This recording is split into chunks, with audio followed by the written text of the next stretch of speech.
Hi, and welcome to Blank Bodies, the Vampire the Masquerade V5 podcast. Horror and tabletop, and some other stuff. I'm Hunter, and as always, I'm joined by... This one's John. This is only most of an episode. Mm-hmm. And, as always, the Lorebot. James. Sarah couldn't join us today. She's got some personal stuff she's doing She today. literally exploded. Well, no. This is just the revenge of the Q&A. She wasn't here last time. Oh, yeah. This Oh, is my just God. Our par for the Q&A course. episodes are cursed. Yeah. Much like Max. Yeah. Quill's dick. Sorry, I'm playing a character named Max in one of the stream games, so I was just like, what the fuck did Max do? He's a bean! Nope, not He anymore. deserved it. He might be doing some terrible things. Probably. But yeah, we are doing another fan questions episode. We've got a bunch of these saved up, so we're gonna go through as many as we can. Shoot! Pretty straightforward, yeah. I mean, there's not too much to explain. You ask them a question, I answer them. Yeah. You guys have said, hey guys, bleh. And now we're going to say, well guys, whoa. Yeah. I will say the terrible thing is I've been pushing for this for like 6 months, and they're just like, no! We must collect many questions. I must get more. And I'm just like, I'm here for the fan engagement, let's go! Well, we've been blowing through the interviews, so Yeah, we haven't had a bonus episode week free for a little while, so... You're right. I think we still got a few interviews on the docket. We've got that one interesting one coming up. Yeah, All right, but before we get started on the fan questions, I have a question for you guys, okay? Okay. All right. You've been cursed by a very powerful wizard, okay? But you get to choose the effect of your curse. Would you rather look like or sound like Jar Jar Binks? Sound like... Because I'm a synthetic being, I can change my looks to make it not seem like it's racist. Okay. I would shoot myself immediately in the face with a grenade launcher if I looked like Jar Jar Binks. Huh. That is no shitting on the actor who did amazing work on that. He's a great man who did not deserve the hate that he got for that. It's just that... It's a bad character. Yeah. It was written poorly. It's not his fault. He did the best he could. I have a Jar Jar Binks poster in my office. So does that mean you'd choose to look like him? No, I sound like him. Why? So I confront the weirdest band of all time. Oh, yeah, that'd be good. Okay, all right. I said sound like because I would just learn sign language and never speak again. All right. Now that we've answered the most difficult question we're going to face today, Hunter. Yeah, sure, so the real questions from our fans. So our first one comes from the Discord. It's from Little Red Metalhead, and she asks, when you make characters, what's your inspiration? Characters from movies, or music, or fun archetypes? It's kind of all of the above for me. Like, I mean, right now I'm playing Ken Dredd, the rock and roll toreador, and he's pretty much just Billy Idol, so that's music. Gideon was a concept, vampirate. And then I kind of loosely, I guess, had it for Alec, my most recent characters. I most recently had, what's his fucking name? The dude who, like, took credit for inventing subdermal implants. That body modification artist. That weird, like, dude that's like, I'm the devil. Yeah. I can't remember his name either. But yeah, I kind of loosely based Alec on that dude. So it's kind of all of the above. For me, at least, I kind of just, if there's a cool idea in a person or music or movie or whatever, I kind of like to grab it and go, Honestly, there's like ideals that just like hit hard on mine. Like literally I made, again, spoiler alerts for potentially upcoming projects. I made a character specifically on the phrase jet setty. Because I was just like, I can have a Setite that fucking rollerblades and parkours around the city and does fucking just graffiti art. I'm like, this is great. I'm going to do that. It's a lot of like ideals and like concepts that are easily to do it. I think like I use like real life for like aesthetics, like looks wise, but mainly like the core of who they are. I base on like something when I'm like brainstorming the character. Again, one of my favorite characters from 7th Sea. Only came about because we would play for 8 hours in this game.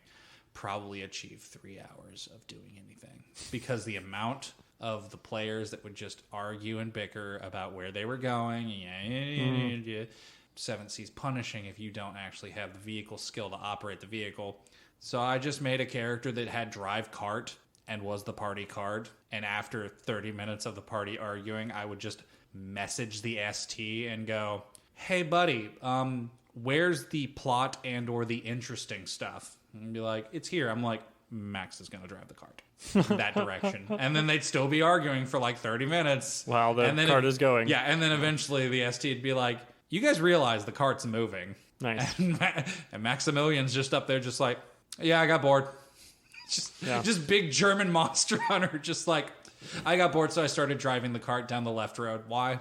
I was not going to stay on the Eisen roads at night with monsters, because this cart is yet to be monster-proof. At the end of the game, it effectively was. Hunter. Yeah, so that's a lot of my characters actually just start out as joke ideas that I then try and make serious. Yeah. Like my last Deadlands character, Brian, who ran that, was telling us like, oh, you probably don't want to take these as a new player because they're really hard. They're like a handicap and to what you're able to do. And one of them was like child. And I was like, okay, I'm gonna play a child. So I was immediately just like, okay, I'm playing a child. Yeah. Good. So That's and fun. then it just turned into like a little ADD monster with all his only skills were like in guns. Nice. No, that was fucking great. And then, thank you. And then, what is it? One of my other characters I made was originally going to be a mage, and then the mage game I was going to play fell through, and then we had an upcoming vampire game. It's like, well, I'll just remake that character as a mage, or as a vampire. Yeah. So that was just me, like, pretty much making a stereotypical mage character, but then I had to turn him into a vampire, so that's where that one came from. But yeah, I would typically say it's usually like, oh, that would be the funny, and then I do the funny, but try and make it like serious and not cringe, not overly goofy. Right. So that's a big one for me. That or movies, I would say. Because, like, in our personal game, my character is very much, like, based on the most deadly game or the most dangerous game. I can't remember. Yeah, I saw him most dangerous game / funny games. Yeah. That's how I've always pictured him. Mm-hmm. Yeah. Pretty much, yeah. So, yeah, I think that answers that question. Yeah, good question. It's a good one. Thanks, Metalhead. Yeah. This next one is from Crazy Bait, also on the Discord, which is, what is your least and what is your most favorite part about Vampire the Masquerade, either narratively or mechanically? I wish you also would have defined which version. I think let's stick to V5. V5 for now. Yeah. Least favorite thing? Like, personally, if I'm being honest, like V5, I love this thing and I hate this thing at the same time. It's easy. I know that sounds like a cop-out answer, but it's true for both things. Like, the Second Inquisition shit, because it's just another roadblock for, like, getting to, like, the higher up, like, Ancella and, like, fucking antediluvian Methuselah war shit. Because it was already hard to get there in the old games, but you were probably going to get there. In this game, with the fucking Second Inquisition, how the fuck are you ever going to deal with Methuselahs? Because it's just, like, as soon as you start getting too powerful, just the government's just going to drone strike you to death. Especially if you're, like, America. Like, I mean, that would just encourage those, if you're going to be getting into those kinds of like power levels, to be subtle. Yeah. You know, I mean, yeah, I feel like just about any character that's going to be that powerful can probably guess like, maybe I shouldn't just get up and start punching buildings in half. Well, You know what I no. I get the power scale, but I'm talking about like the road up to that. Like, how are you going to get past that to that point with the Second Inquisition hunters and everything else just ready to just be like, fuck you, buddy. Yeah. Well, I would say, at least from the way that they're doing the XP payouts, the beckoning, and I think they really don't want people playing super high level games. I think they were trying to put an end to that. I have tried to play in some online games where people like, we're going to play like super high level vampires, and it turns into the D&D problem where it's a nightmare of like, Who can do what? I'm rolling 20 dice, and it's like, it's kind of for me, it stops being fun when like you are so powerful that in effect your powers are worthless because you can't use them without like immediate masquerade breach, or because of that the game ends up being designed in a way where you can't solve problems with powers. So then there's no point in playing a high level game other than your character has the clout of being very powerful. Yeah, my main point on that is less like the power, and it's more like what's the desire to play a long-term game now? Because it's just going to end in a road of either... Well, with the slower XP payout, though, you're not going to be hitting that high level, but you'll still be gradually building your character up. So I think, I mean, maybe this is a controversial opinion, but if you're going to play any sort of long game, anything longer than like a handful of months, it needs to be like character and narrative focused anyway. I don't think that the powers are really what's going to do it for you. I mean, like even in D&D after like level 12, the game just stops being fun again because it turns into like calculus class. I mean, I'm exaggerating a little bit, but I think my big thing here is that we got to remember that the SI stuff is supplemental. You can't just say they're not in the city yet. You know what I mean? Yeah. They don't know about you. Yeah, right. Or they got bad intel and they went to the wrong city when this Methuselah woke up. Because, you know, sometimes the government is really fucking incompetent. Yeah. Or sometimes someone's intentionally giving them bad info. Right, yeah. You know, I mean, what was it? LA by Night? Yeah. They, spoiler alert for really old information, when they had informants in the SI so that they could kind of like push them in wrong directions and whatnot. So I think there's ways to work around it, but I do see what you're saying, how like if you're wanting to try to get into those, even those politics of like really high level stuff. There's a lot more roadblocks There are now. more roadblocks, yeah. Like I liked in the older games where there were roadblocks. You could work around them because there were more types of roadblocks, but it seems like there's just bigger like solid roadblocks now. And it's just like, no, the SI's started to figure out, fuck you, you're in the government. We need to kill you. We need to have you have a roadside accident. I would say my favorite thing and my least favorite thing. Least favorite first, honestly, to kind of go almost against what you guys were just saying, is I don't like the experience cost of everything. I feel like a lot of the stuff is priced out of being able to reasonably use it or get it. If you want a 5 dot in an ability, how many experience total is that going to be? When you're getting 1 to 2 experience per session, it's like if I want to ever get to a 5 dot, I've got to somehow be in a game that like is going to be together for like a year and a half. You know what I mean? And it's like that's kind of a bummer because it would be able to be cool to be able to reach that, but it's not all that often that, one, you have the goal of playing for that long in a game. A lot of the time, people are like, I want to play a game to finish this arc. I have this cool story that I kind of want to explore. This is what we're going to do. So I think that finding like a middle ground there would be fine. Like disciplines, I don't think should cost the dot times 7 or 6. What is it? Is it 5? 5, yeah. Yeah, sorry. No, it's 7 for out of clan. Out of clan for Caitiff. Yeah, 6 for no. Caitiff is 6 for across everything. the board. Yeah. Okay. Caitiff is 6 across the board. Because again, I also have another character that's going to be an Exabot Caitiff that I'm just like, Right. oh no, great, flat costs. But anyway, it's like that's a lot. You know, you're getting 25 experience for that 5th dot. If it's 5, it's 5. That's a lot. That's 10, 13 sessions. You know what I mean? And that's just to get the 5th dot. You also still have to buy 4th and 3rd and whatever else. Yeah. So I think that's kind of prohibitive. I think that finding a middle ground there would be cool. My favorite thing, probably hunger. Oh, that's such a good change. I mean, yes. I can't tell you how many times I've been like, all right, I'm going to roll this. I'm confident because I only have 1 hunger, and it's still like, actually, pal, you shouldn't have been confident. You know? Actually, you rolled too good. Right, you rolled too good, and now you're pinning your coterie mate against a wall. Like, you know. But yeah, I think it's a cool mechanic. It's definitely adds a lot of tension, especially when you are being forced or needing to use like those lower dice pools, but you're hungry. You know, it's cool. It's one of my favorite spots. Nah, I need to addendum and say that's probably my favorite too. Like it's gone from being like an inconvenience to something you actually have to fucking pay attention to. Yeah, because cool. in the old game, it was just like, oh no, I've got 25% of my blood pool left. What do you do? I'm just gonna walk into an alley and just snack pack like 5 people. I'm not gonna kill them, but I'm just they're gonna be woozy. It'll be fine. It'll be fine. Right. I think my least favorite thing would be amalgams. I know I've talked about it before, but I just feel like they're overcomplicated.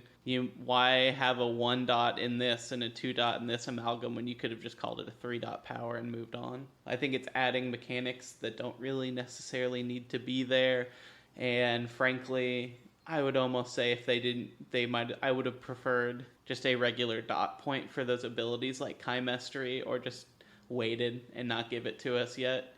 In like a free book, it feels incomplete to me. And as someone who likes the Ravnos, getting like basically a 2 and a 3 dot ability that you have to buy, it sets your character up in a very specific way, because you have to have certain dots to buy those dots too.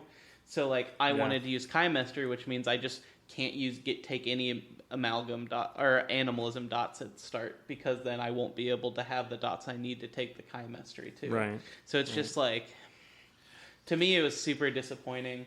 I know, like, you felt that way about Zamitzi a little bit, and like they could have given us like lowball 1 dot abilities, Right. that effectively did the same thing as something else, and just call it like, why not just give us a Zamitzi power that's like basically like, oh, you can blend into crowds because you change the way you look for a scene. Right. So like, oh, you look kind of different, I think that but non-specific. I think that my biggest problem with amalgams is that they have taken, and I get it, they're trying to like kind of streamline all the disciplines and everything. They're trying to like kind of break them down into smaller groups.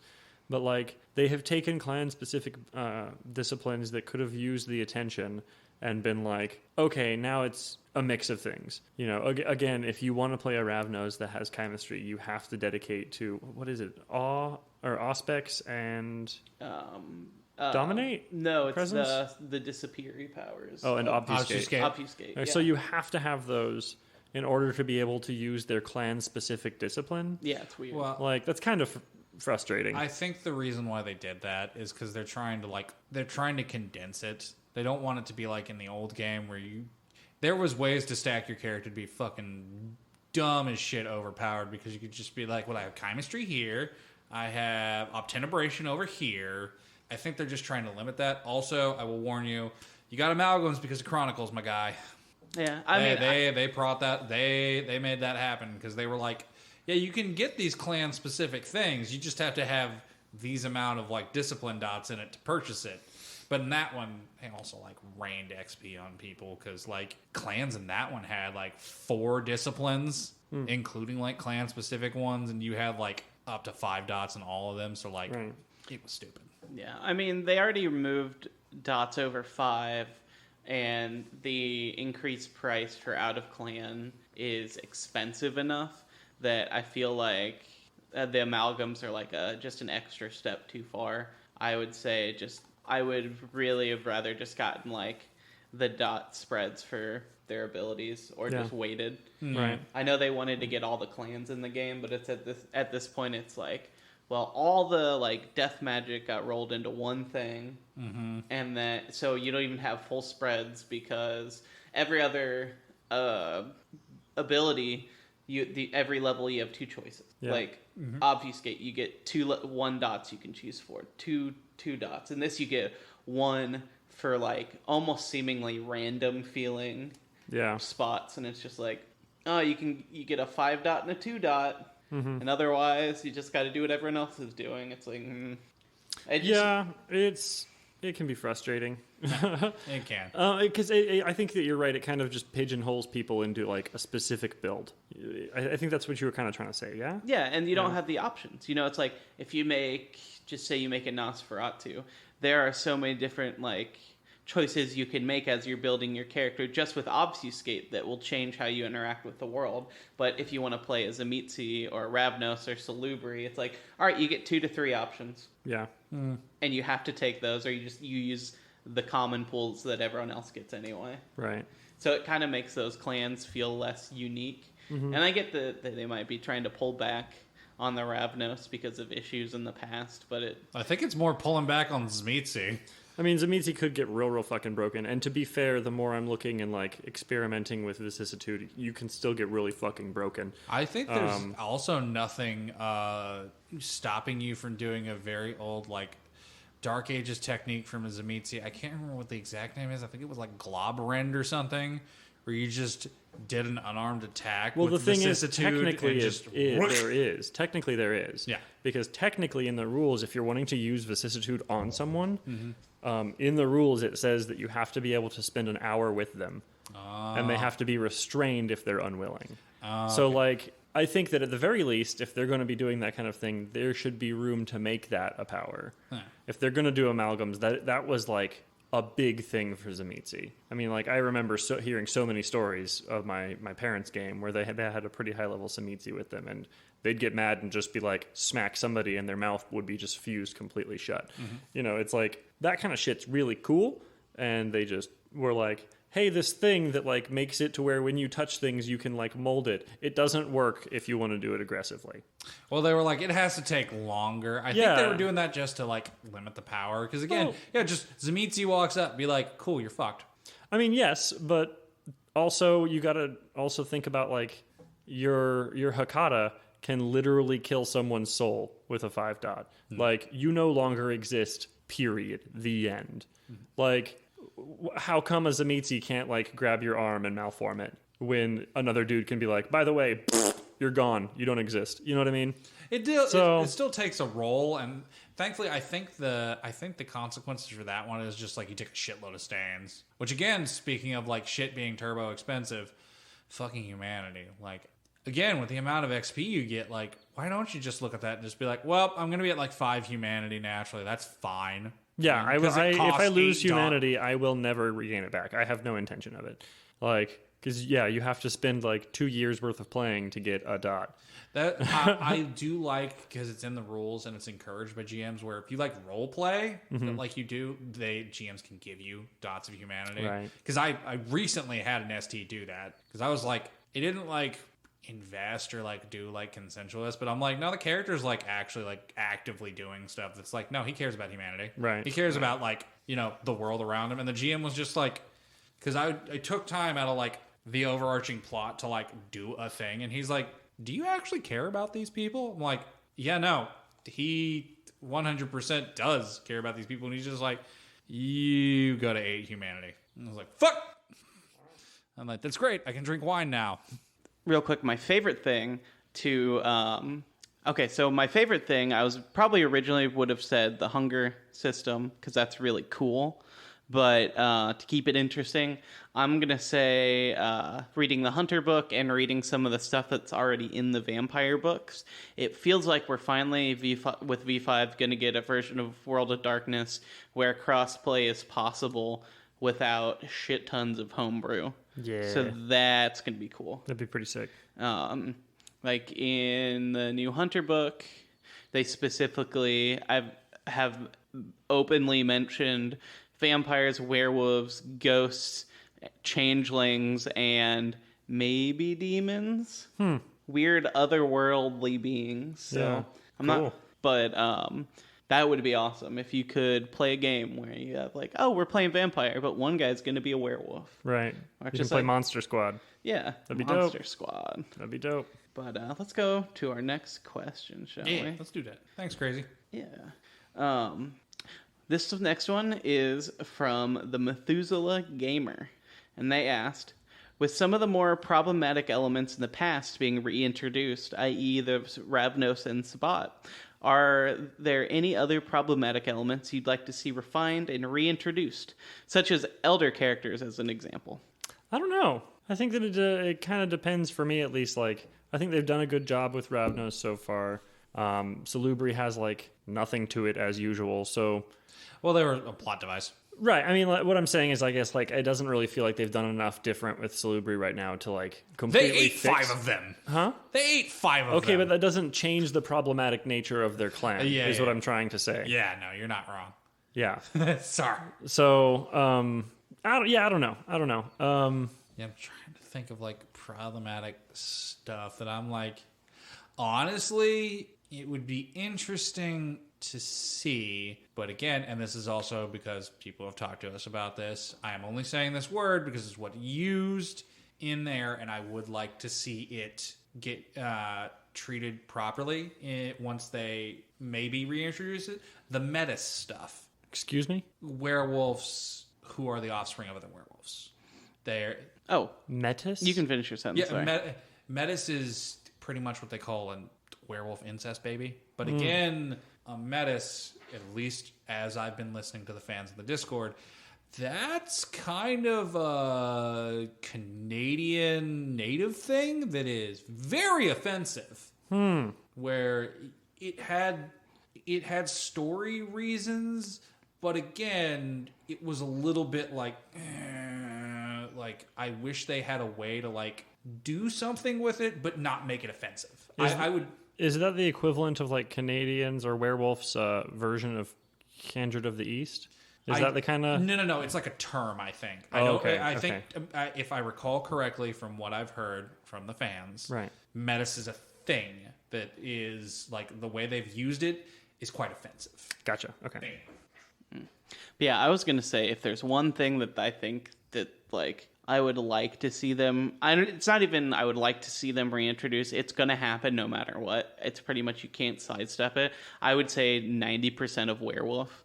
The fact that it's so deeply tied to like Native American like actual religion and practice, but mostly written by like white dudes. Yep. Like there's a lot of stuff in there that's kind of weird, or there is stuff that's problematic, but some of it's just like weird in the old books, and like like maybe talk to like some cultural people before you put this stuff in is what you're going with. Kind of. I think also they could just divorce a lot of Werewolf from specifically just being Native Americans. It's change a Wendigo to a Skinwalker kind of thing. Like they don't have, the game doesn't have to heavily rely on so much. You can keep a lot of things as they are if you just change the name of them. So they either have the option to just rename stuff and kind of divorce it from like real life Native American terms, or they can actually do the research and hire people to write that shit properly. And a little bit of both, I think, would be the right move there. But the same is true with like the Dream Speakers in Mage, which are like the rituals. And they even mentioned like offhand, it was like many cultures have shamans. And then the rest of the book is just talking about Native American like shamanism, like you would buy at a crystal shop. Right. So like there's like that nice offhanded like, like they had shamans back in Sweden.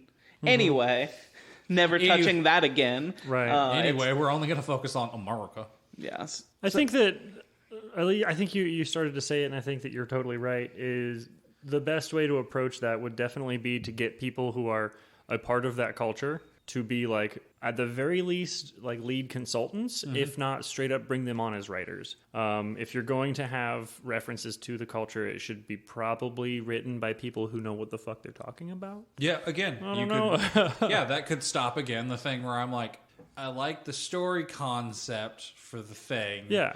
But somebody with a cultural tie could have been like, maybe don't use that term. Yeah. Maybe don't use the M word, because not cool. That is offensive to some individuals. And let's be honest. I mean, and even we mentioned Canada, but like Canada, they're finding native schools with literal basements full of dead children. Yeah. So like there is a lot going on that I think just having a game that's just like woo-woo 90s dreamcatcher werewolves fighting big corporations really needs like a big tune-up. Yeah. And I'm wondering if that's why it's gotten delayed. It was supposed to come out like a year ago originally, and now we got a whole nother game line first. And I'm curious if it has to do with some of that, because... Well, there might have been a problem with the launch, because I don't know because I haven't done it yet. I need to. The Werewolf the Apocalypse game did come out and apparently tanked. Earthblood? Yeah. No, I can't remember what it's called, but it's literally like $10 on every console right now. I think it's Earthblood. Are you talking about the story one or the stealth one? I can't recall. I just know that it came out and it was just like to the most lukewarm fucking reception. Yeah. But yeah, I think if of quote unquote problematic elements.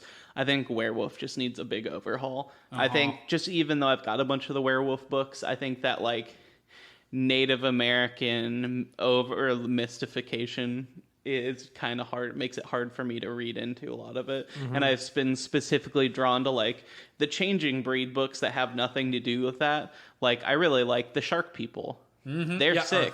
It was with Blood too.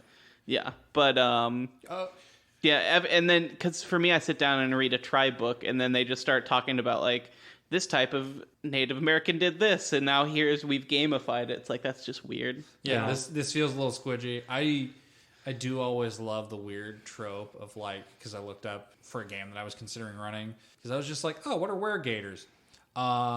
Changing breed, any were-lizard is a were-dragon, period. Nice. Every single one. And I'm like, oh, these guys are interesting and weird. And again, they're not just like, much like the shark people, they're like, this isn't just American. They're like from everywhere. Because like, I've read that shark book too. Those dudes are fucking, it's just like go out in the ocean. I dare you.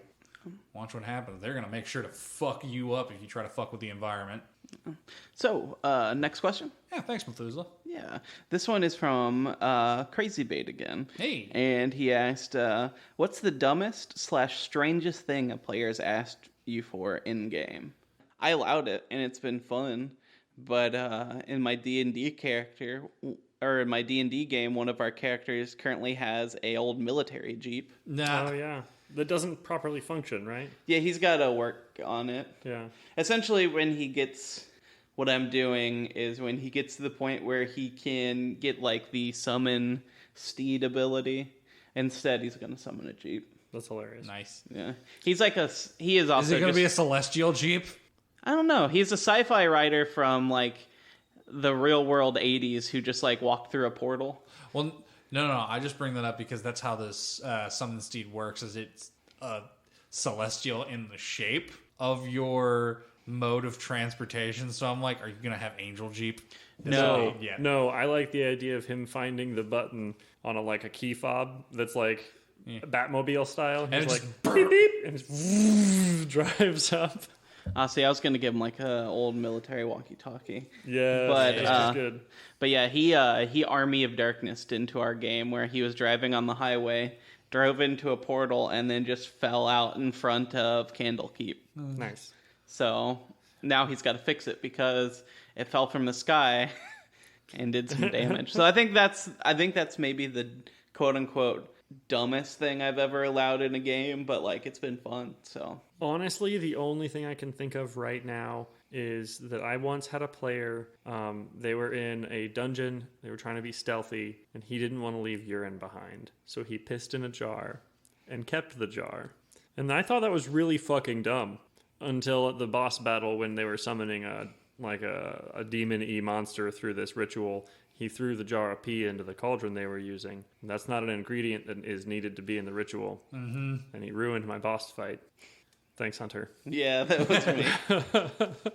When in doubt, you don't know what you're using. Yeah, no, I haven't run enough games to just be like the dumbest thing, because I'm just like, the weirdest thing that I ever was just like, I okayed. And the characters, no one interacted with it, was just like, somebody's playing in a vampire game, and this girl was just like, I'm a punk rocker fucking vampire.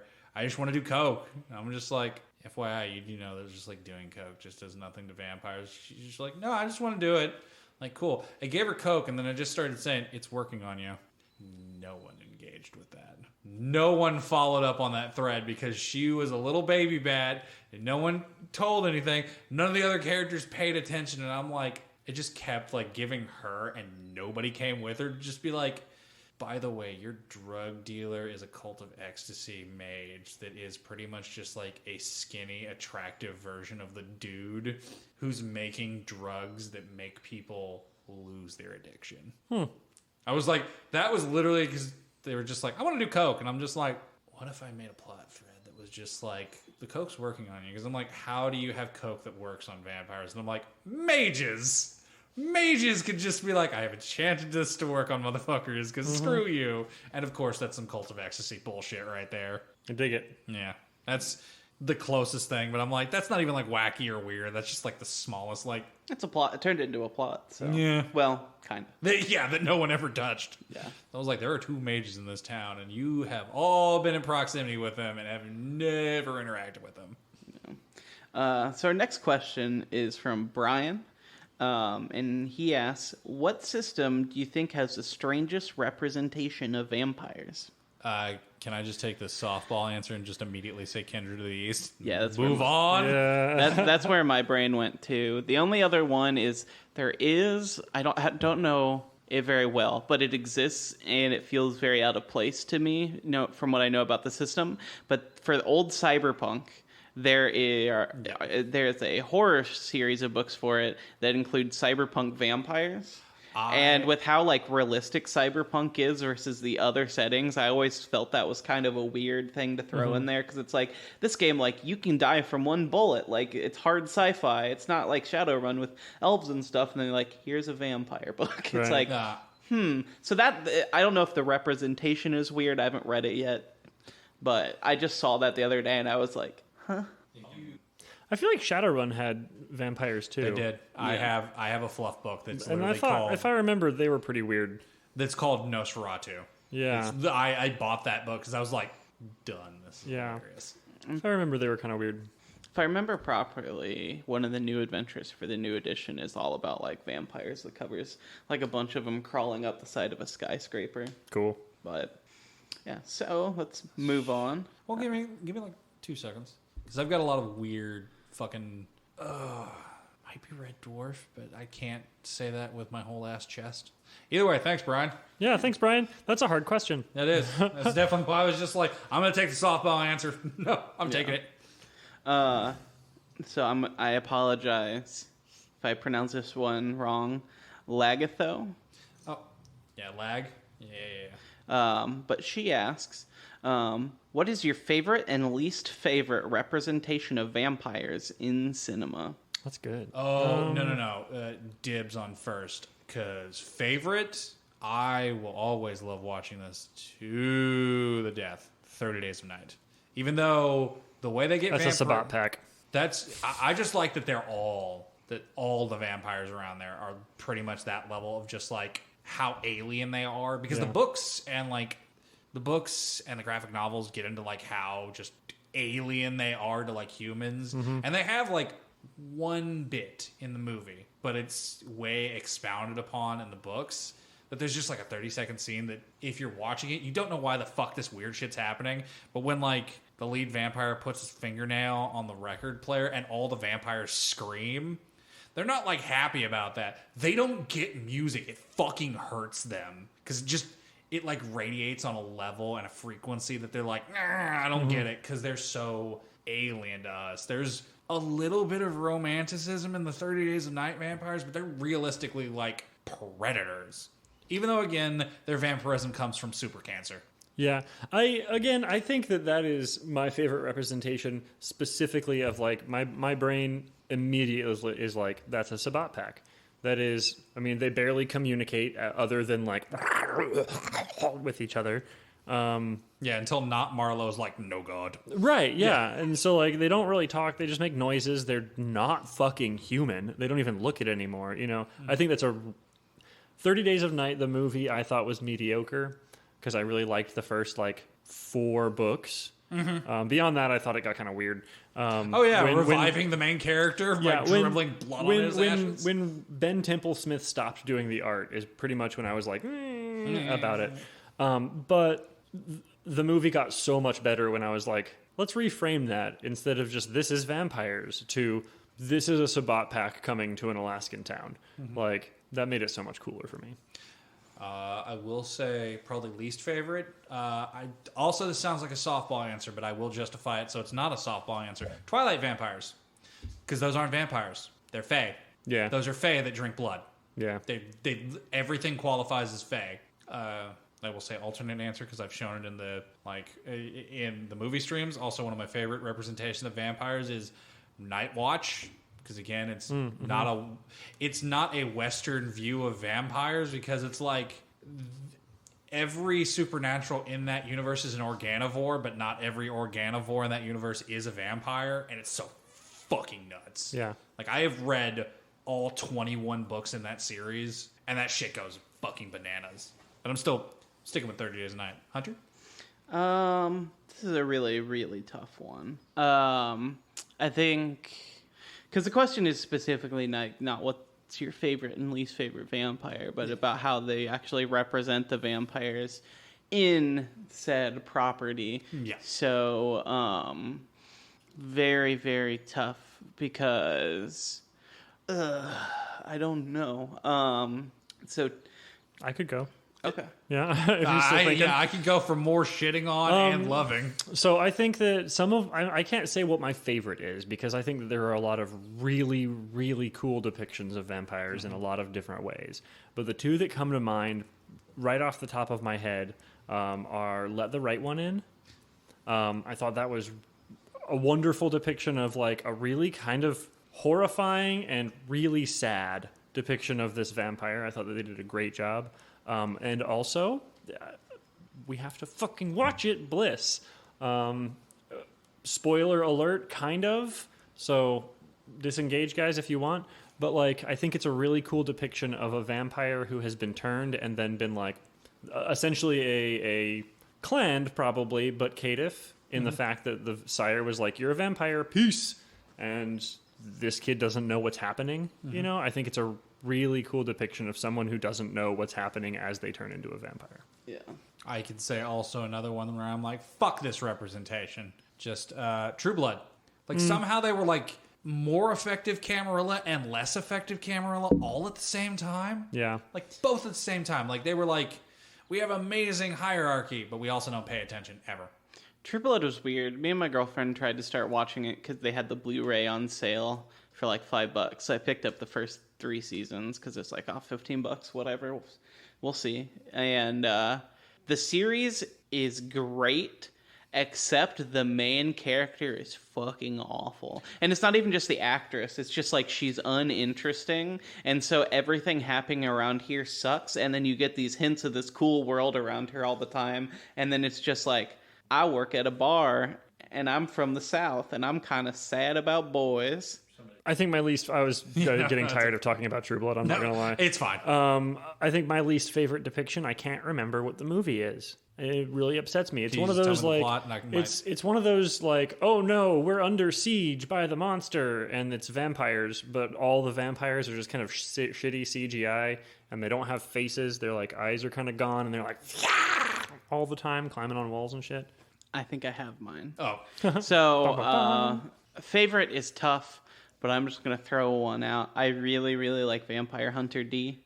I like that and the vampires are just like all kinds of weird fucking monsters. The original Dampier. But I've actually read the first novel. Really good. But my least favorite, and I apologize if this is anyone's favorite, because it's probably a controversial pick, but I fucking hate Buffy. I find it annoying too. I find it super corny, and the only good episodes I've ever seen of that show are the ones that have nothing to do with like vampires. I agree. It's just not for me, and it's weird because it ticks like every box of a show I should like. Like, I love Monster of the Week shows and stuff, but I can never make it through that series. I've tried so many times, and like, there's a couple of great episodes I've seen, but they have nothing to do with vampires. And I just didn't like Buffy's plot armor. That was really just it. Where they're just like, you're the one. This gives you all the plot armor and all the kind of superpowers, kind of. Yeah. I wish, like, ill-defined, but yet very defined at the same time. I wish they would have leaned more into a mix of horror and comedy, because like all the drama to me just falls completely flat. That checks me out like immediately. And then I think the vampire stuff is just overly corny, and I know people have told me it's supposed to be that way. It's like self-aware, but I just don't think it works, intentional or not. That's the reason why I like Supernatural. Because before they got to like the apocalypse level, it was just like they had corny moments, they had scary moments, and the characters could die. Even though, again, later on in the series, everybody dies, everybody comes back. fuck it. You know, it's what happens when you have 15 seasons of a supernatural show. Yeah, that's fair. Cut it after 1, in my opinion. Go ahead. Next question. Next question. That was Lagax said. Yeah. Hang on. So we're getting a little late to the episode, so I'm going to skip some questions from people who have asked multiple questions. We'll save them for next time. Yeah, so we'll come back to some of these. Yeah. But I want to get some from a variety of people. Yeah. So one from Witch Knight Black.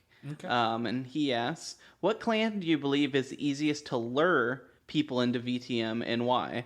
And conversely, which clan would you introduce last so as not to deter prospective newbies? I think I have an answer already. Yeah, I've got an answer too because we've been talking about this on another server and another project. Oddly enough, it might be a controversial pick, but like Malkavians are sometimes the easiest to lure people in because it's like the most diverse you can play with. And as long as you're not like fish malking, it gives players so much options with just like what you can do with them because there's almost no stereotypical Malk if you're not looking at fish Malk territory. If you're not just being annoying, there's so many ways you can play that because like Bloodlines, they had an Malkavian that had like ADD and ADHD that was just like, I'm not crazy, this is bullshit, I'm just a scientist, I believe in logic. And it's just like, he didn't realize he was crazy, but literally the characters playing with him were like, oh no, that dude's crazy. Even though he didn't do any like wacky, fun, weird, mischievous stuff. He was just like very focused. Yeah. He wasn't chaotic. See, I was going to say Gangrel, and it's something that's actually interesting that they put like right in the front of the book, but it pretty much is the most stereotypical, like, this is a vampire that do what vampire do. Mm-hmm. So without having to learn a bunch of extra stuff, you're like, you're like, okay, so they pretty much fit the lore that I know from real world vampires, at least the stereotype. They have a lot of the abilities of like a Dracula. So like pretty easy to be like, yeah, you want to play a vampire? This guy is like a regular vampire. I think the podcast is going to ask me, can you say Dracula again? Dracula. There we go. I don't trust these goddamn Draculars. I mean, it's so satisfying when you say Dracula and werewolf. Woof. It's a werewolf.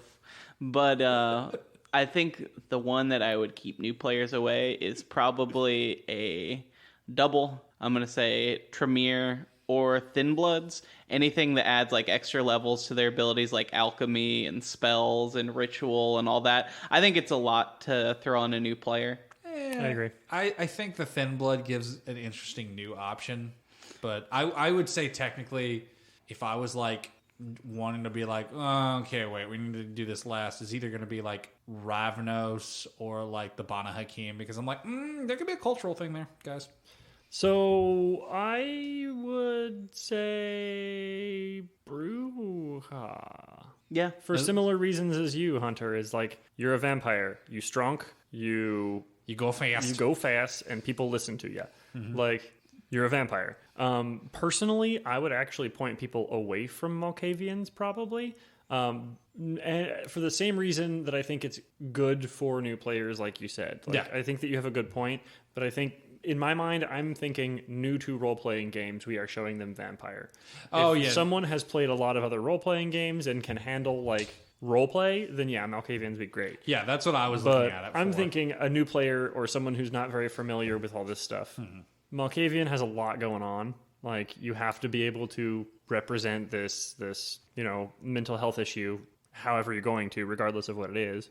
And to new players, I think it's a very dangerous, like, you're walking on the cliff's edge, where if you're not careful with Malkavians, it's very easy to accidentally be like poking fun at or taking advantage of this mental health thing. But at the same time, I totally also agree. Fuck the Tremere. Nobody should play him. I mean, hey, she's not here to like defend She can't defend us. Ha ha ha. Yeah, fuck the Tremere. Fuck the Tremere. They are complicated, and also like unless you're playing like House Karna, I feel like the culture behind Tremere could also definitely put off a new player. Where it's just like, if you're playing anybody that's still participating in anything having to do with, what is it, the tower, right? Yeah. The tower, it's like... No, I think it's the pyramid. Yeah, thank you. Yeah. You're talking about their pyramid. You're talking about their structure. Yeah, I'm thinking like if anybody who's trying to play a Tremere, especially if they're playing anywhere in or near or having to do with the pyramid, that could definitely turn off new players because it's so like, we control you, we own you, you are a part of us, and now you actually want to do it because we're trying to blood bond you too. Yeah, because again, there's that fun part of like, oh, you're playing a cam Tremere? Oh, you have like several sets of bosses you don't exactly. Yeah, off. it immediately takes away a lot of autonomy. That's the reason why House Karna, if you're going to play Tremere. Yeah. So that's personally that you could, I think it honestly, a lot of the clans just have complicated powers. I would probably point them away. As much as I love Zamitzi, I probably wouldn't suggest someone play them for their first clan. I mean, by that logic, you shouldn't point them towards Hekata or a fucking Lasombra either. I think that again, as a brand new player, it should be easy to jump into so that you can focus in on the role playing in the game instead of the rules. The same reason you don't want to throw someone who's never played a role playing game into playing like a psionic or a sorcerer or a wizard. Hand them a fighter, or hand them a rogue. Something that's simple, that has like a lot of possibility to it and a lot of versatility to it, but still is that core mechanic. Yeah, that makes sense. Yeah. Bunny asked, Tentative Inquiry is an actual play podcast / video series featuring the hosts playing VTM or whatever game they want a possibility in the future. So that is a yes in multiple ways. Yep. First off, I know we talked about it on the show a couple times, but we are getting ready to run the starter game I wrote for Ghouls. We're going to have that as a bonus. In the next coming months. It just depends how long it takes to edit, but we'll have that. And then we're also going to be doing, hopefully, as long as it works out, the hosts plus maybe some guest stars. We're going to be doing a Halloween episode. Oh yeah, I forgot about that. Yeah, I want to do that yearly. I think it'd be good. It'd be good for a one shot. It'd be something festive. An easy bonus episode. We can easily have just in the can, just ready. Think we're trying to figure out how we're going to distribute it. Because we're definitely everybody's going to have access to it. We just might have the patrons get a little early access. Because, we appreciate you guys and love you guys. But also, if you've checked out Twitter, some of these hosts are definitely going to be a part of a new streaming group called Lanyap Gaming. So if you guys follow that, there might be some things. And several of the hosts might have dropped some stuff from their characters of that already. If you were paying attention. Just saying. But yeah, so we do have a lot of stuff. We have a couple things on the show. There's a side gaming group that some of us are working on, and there may be more in the future. We'll see. Yeah, as I said, just check out Lanyap Gaming on Twitter. There'll be more announcements, hopefully. Again, there's a date on there. Also, Hunter, feel free to cut this if you want, but also, like, not to push anything, but I will say, I feel like if we can ever get to the point where we have enough Patreon money coming in that we can spend more and more time dedicating ourselves to this, there's more likely that we can probably start putting out more live play stuff. Yeah, I've got one. It's a double question. Okay. I'm combining two because they kind of had a conversation in the questions chat, so I'm taking what ended up being the question. Okay, yeah. All right. So it started with Brian asking, have you ever made a character that you yourself hated? And then Metalhead responded with, and vice versa, have you ever had any specific character that was your favorite? So what is a character that you played that you hated, or is your least favorite? And then... Again, I still say, because I actually, again, spoilers, because I'm also on that live play stuff, I have been filling out roleplay applications, and there was one like, what's your favorite character? Again, it was Maximilian von Koenig, just how spiraled out from just being like drive carriage to accidentally turning into a Van Helsing at the end of the game with a cart tank. Because again, his cart kept getting fucking destroyed because I willingly looked at the GM and went, I would like to have drive carriage. And I am willingly telling you I want the monster fucked background from Eisen. And he's like, you're handing me this toy? And I'm like, yes, I am. So monsters harassed him and the party constantly. So that there was like a Mach 5 cart that literally turned into almost a rolling tank at the end because he's like, this thing got picked up by a semi-Draken and dropped, and I don't want that happening again. Put shocks on it and make it out of metal. Why? If it gets picked up this time, it's not going to die. Like, the cart's going to be fine. They'll probably be fine. There's enough cushioning in there. Oh, that's good. He also took, like, 2 combat schools, so he could fire a crossbow in the same round that he loaded it. So it was just, like, 6 actions of... Because you can't shovel things that are in the air. You don't have that many gardening tools. Least favorite? Oh, gosh. Ugh, honestly, like, at the end, it might have been his brother. Because his brother came first, and Victor von Koenig turned into my question of, oh, well, if you have this magic, does it inherently make you evil? And I'm like, it's a good inroad to make you evil. So, warning, anyone who ever plays my 7C game, that might be a BBEG that might pop up. And he went from being a theory to an absolute immediately, where it's just like, oh no, you could probably... No, when you can do what he can do, it's just like unlimited power. I think for least favorite, I don't have any characters that I look back and was like, that was irredeemable and bad or anything like that. But I think my very first D&D character was just kind of like an uninteresting, like, kind of asshole rogue. Didn't really go anywhere, had no personality. He was my first character. But so, like, that one, forgettable, but probably maybe the worst. And then I played, like, a little kobold wizard in a short D&D game we had that was fun, but it went nowhere. Mm-hmm. He was just kind of, like, hanging out, eating bones. Right. Yes. Was basically all he said, just yes or no, and eating things. Like, it was fun for, like, 3 games, but, like, I would say it's a very, like, of a character. Yeah. But, again, we played 3 games in a... like little save the town adventure. It wasn't really, the game itself wasn't big enough to have a big character. So I would say maybe them. And then favorite is tough. I also end up being the ST a lot. So I haven't played ST. Yeah, that's me. I like STN though, because then I get to play all the characters. But as an actual like PC that I really enjoy, I really liking Ellis, the Ventru I'm playing right now. Mm-hmm. He is just like a cult leader who owns a country club where they hunt supernaturals and people for sport. And his only drive is to hunt the biggest, most dangerous quarry he can. He's like an old adventures type, on top of just being like a weird like country club owning libertarian. So I think he's a fun venture that's a little different than, because he's not in it for the money, he's just got the money too. Right. But to go bonkers. Yeah. And then the other character I really like was my gnome rogue that I played in Skipper's game, Blag, who was he was a rogue, but he wasn't a thief or anything like that. He was just a locksmith. Yeah. I couldn't pick pockets. I couldn't do anything like that, but like he knew his way around a lock. Mm-hmm. Didn't you call, he would, if I remember correctly, he would be offended if people called him a rogue or a thief. He was like, yeah. I'm a security expert. Yes.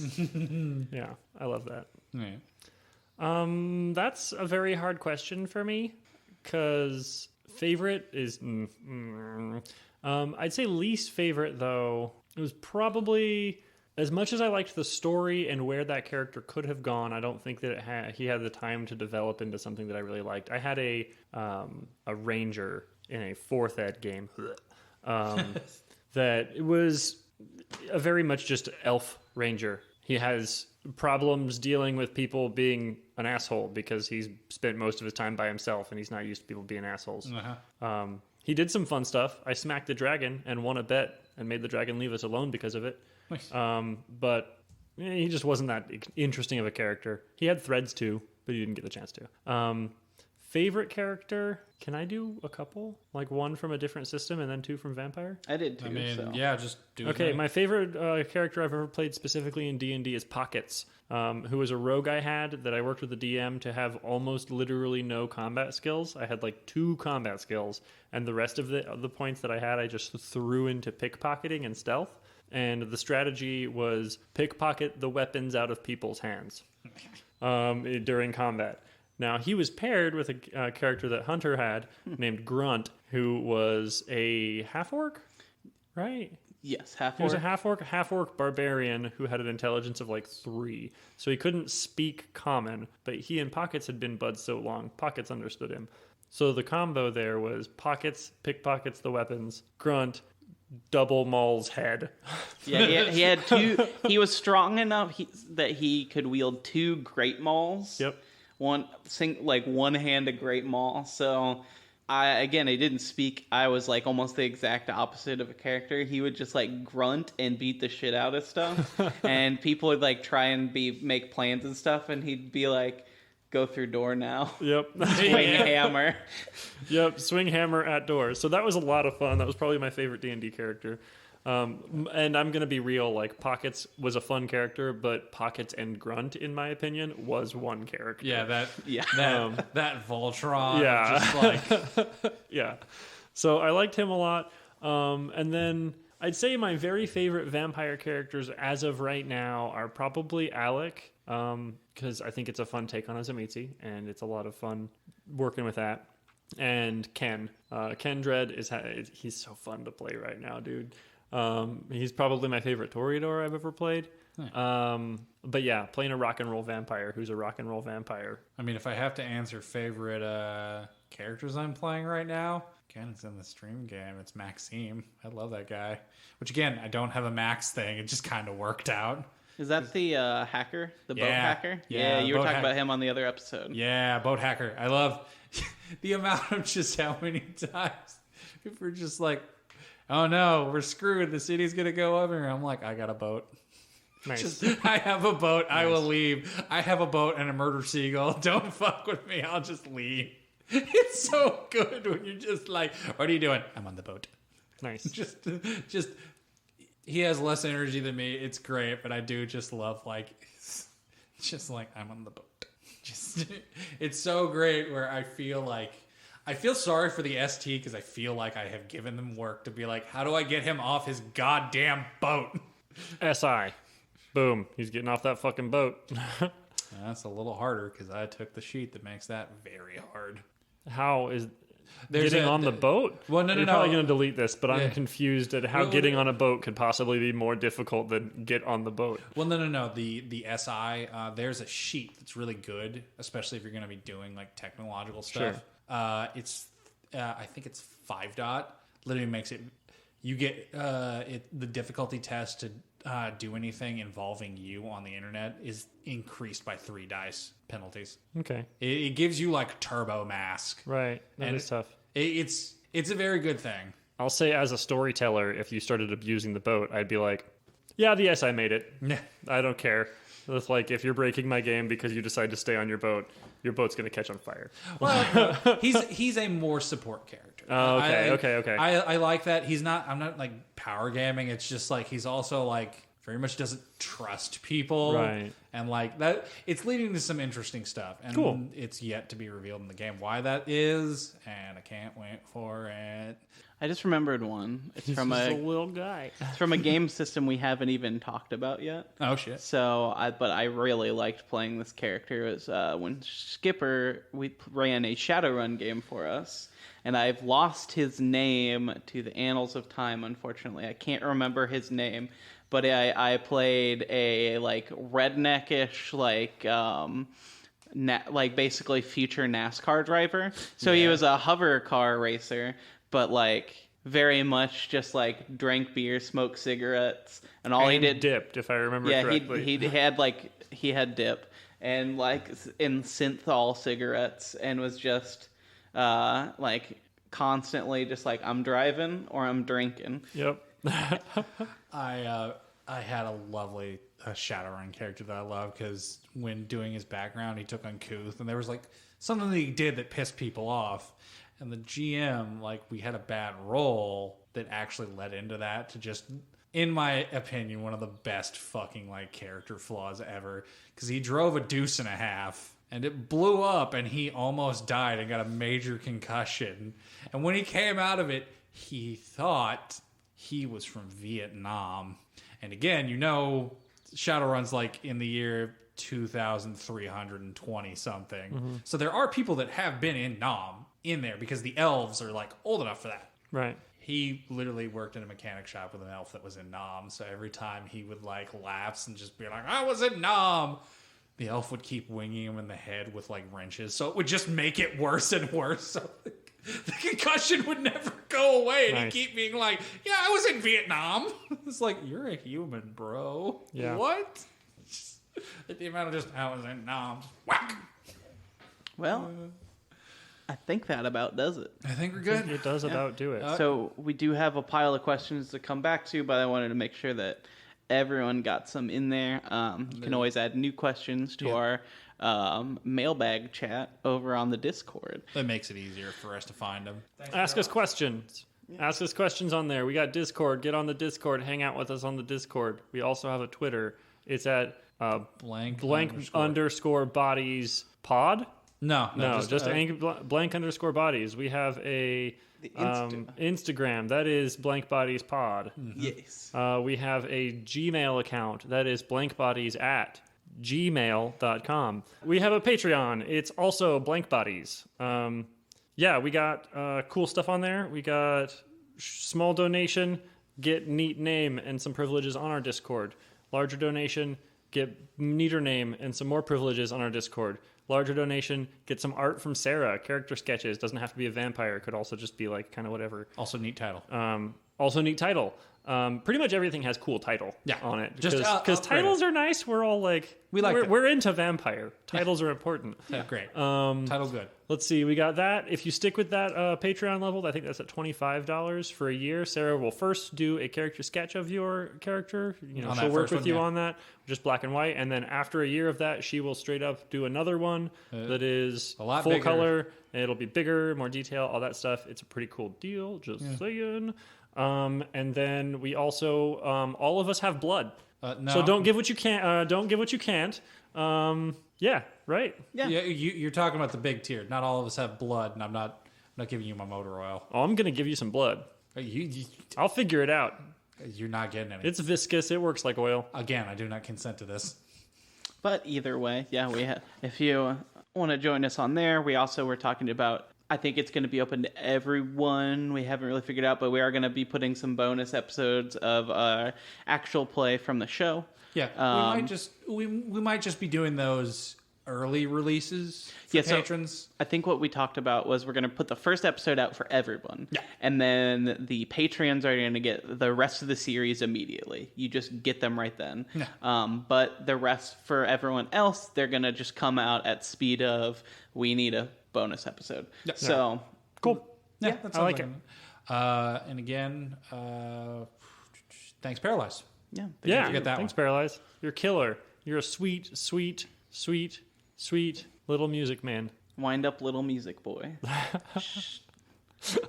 Do not try to find the wind-up gear in me. I will start fighting you. Oh, I already have theories. You have theories, but you will not execute them, or I'm going to start throwing so much hands. I got rubber gloves. It'll be fine. All right, let's go. Anyway, thanks for listening. Yeah, thanks, everybody. We love you. Bye-bye now. Goodbye. Goodbye.